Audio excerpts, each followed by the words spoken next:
পদত্যাগ করে শেখ হাসিনার ভারত পলায়ন, এরপর বাংলাদেশ নিয়ে ভারতীয় মিডিয়ার অপপ্রচার, দুই দেশের নেতাদের পরস্পর বিরোধী বক্তব্য, সব মিলিয়ে বাংলাদেশ ভারত দ্বিপাক্ষিক সম্পর্কে চরম উত্তেজনা বিরাজ করছে। রাজনৈতিক উত্তেজনার মধ্যেই সোমবার ঢাকায় বাংলাদেশ ভারত পররাষ্ট্র সচিব পর্যায়ের বৈঠক শুরু হচ্ছে। এমন পরিস্থিতিতে রবিবার জাতীয় প্রেস ক্লাবে 40তম সার্ক চার্টার দিবস উপলক্ষে সার্ক জার্নালিস্ট ফোরাম আয়োজিত সেমিনারে অংশ নিয়ে পররাষ্ট্র উপদেষ্টা বলেন, বাংলাদেশ ভারত সম্পর্কে মন্দা চলছে, দ্রুতই এই অচলাবস্থা কেটে যাবে বলে আশা জানান তিনি। যে ব্যবসায় মন্দা যাচ্ছে দ্বিপাক্ষিক, সেটা কি শুধু বাংলাদেশকে এফেক্ট করছে? শুধু বাংলাদেশকে এফেক্ট করছে না, এত বড় অর্থনৈতিক দেশ ভারত, তাকেও কিন্তু এফেক্ট করছে।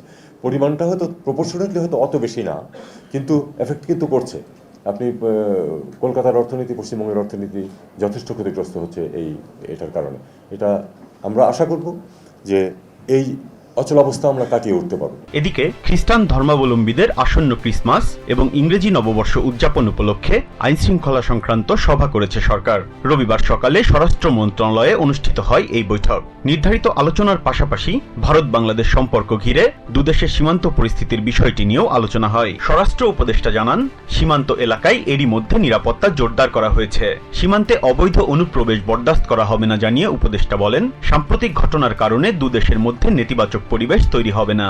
ইংরেজি নববর্ষ উপলক্ষে আতশবাজি পোড়ানো এবং ফানুস ওড়ানো বন্ধের পাশাপাশি ঢাকার বারগুলো বন্ধ রাখার সিদ্ধান্ত নিয়েছে সরকার। 31st নাইটে রাজধানী সহ পুরো দেশ আইন শৃঙ্খলা বাহিনীর নজরদারিতে থাকবে বলেও জানান স্বরাষ্ট্র উপদেষ্টা। Biprajit Chanda, TVN 24 news desk.